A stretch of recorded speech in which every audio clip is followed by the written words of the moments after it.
Hey guys, what's up? This is Dark Fate here. This is gonna be a re-review of Star Ocean Second Evolution because Windows Movie Maker is a bitch and won't fucking upload it. It stops at 99%. So here we go. So Star Ocean Second Evolution. Here's the cover. Cover art sucks. They might as well have just used this. This looks a lot better. I mean, it's a lot more attractive. Makes you want to buy it more. So I don't see why they wouldn't have used that instead of this shitty cover. So anyway. Like I said in first impressions, you can take the role of either Reyna or Claude. Claude is the blonde-haired dude, or the Reyna is the blue-haired girl. I took the role of Claude for my first playthrough. I haven't played it twice yet. So Claude, he comes from an advanced world. If you come from an advanced world and you go to a primitive world, you're not allowed to use advanced technology in this world because it's against the law. I forgot what it's called, but it's against the laws. So he goes to this. So he gets transported to this primitive world, and he meets Reyna in the forest, and he uses this laser gun, and Reyna mistakes it for a sword of light, which is supposed to be prophesized to be the weapon of the hero of light, which is supposed to save this world from danger. Yes, it sounds cliche, but it gets a lot better. So I took the role of Claude, and he is reluctant to take on this role for the first few hours of the game, and he just says, "I'm just gonna help you guys in any way I can while I try to find my way out of this place." And so you go on a few different adventures before, and then you start on this main adventure to find something called the Sorcery Globe. The Sorcery Globe is basically this evil, well, it's this technology that they don't really know much about yet, and it's basically spawning monsters and evil in the world and things like that. So you're coming to investigate what it is. That's about the first half of the story. The first half is just kind of like beginning, so that's why I'm saying. Second half, there's a huge twist, and I'm not going to spoil it for you, but it is good. So story, I'd give about 8.5 out of 10. I think it's pretty good. I mean, obviously, it still could have been more polished. The sound, the music in this game kind of gives a futuristic fantasy kind of vibe.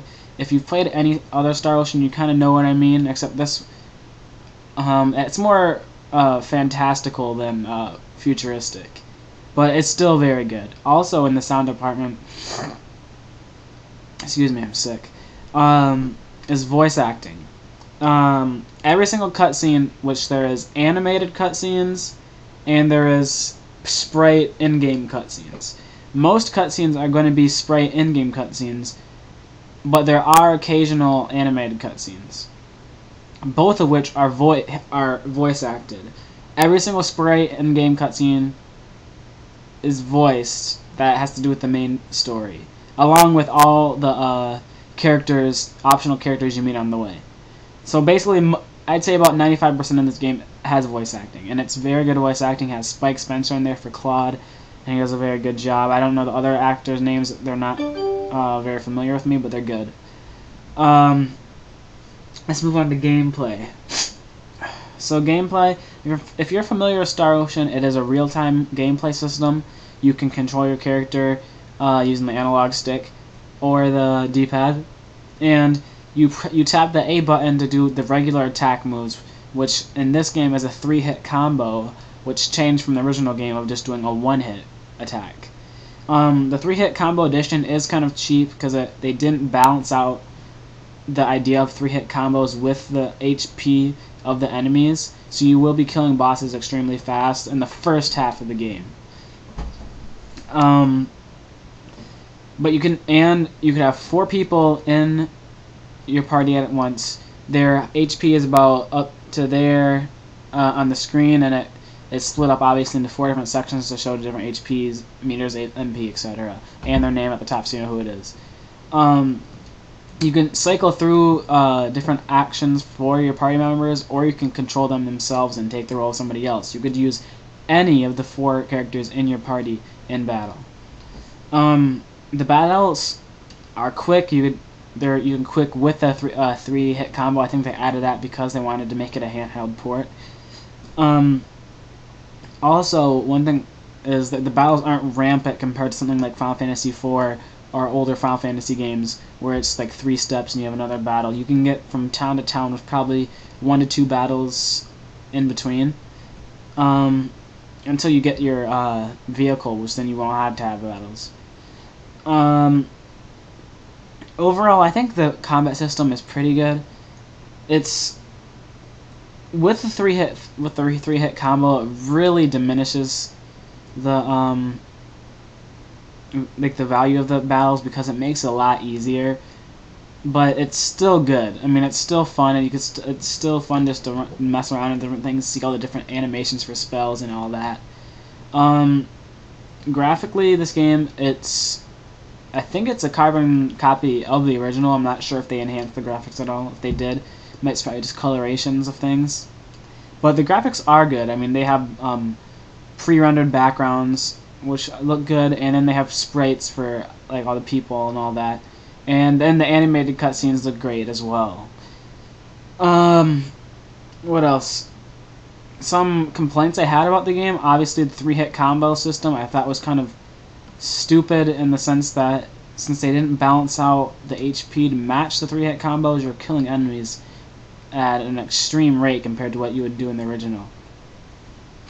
Another thing, having every single character besides Reyna and Claude, which are the 2 playable characters that you can choose scenarios for, having every other character optional diminishes from the story because since they're optional, their dialogue doesn't really affect the main character, Claude and or Reyna. And besides their the arc that you get them in, their actual backstory arc, they don't really contribute anything to the story. So I mean, they're just kind of there as your puppets. Any other gripes I had?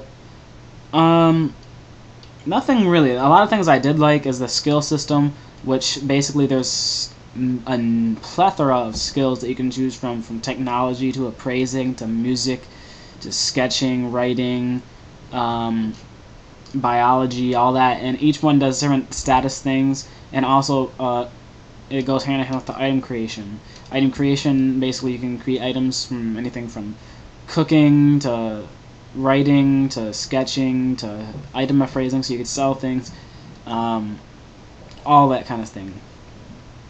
The lasting appeal of this game, very good.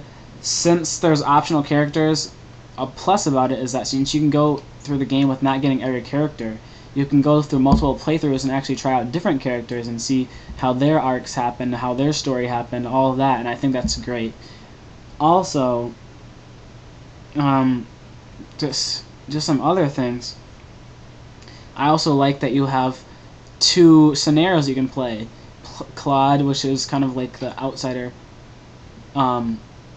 viewpoint, and then Reyna, who is actually from the planet that she's from the planet that you are from, or that you're on, and you could see kind of her perspective on everything, and I think that's kind of a cool way of looking at it.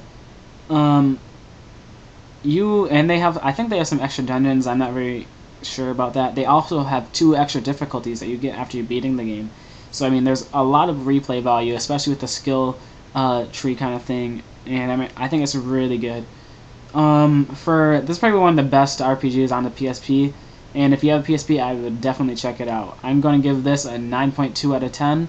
Check this out. It's Star Ocean Second Evolution. See ya, guys.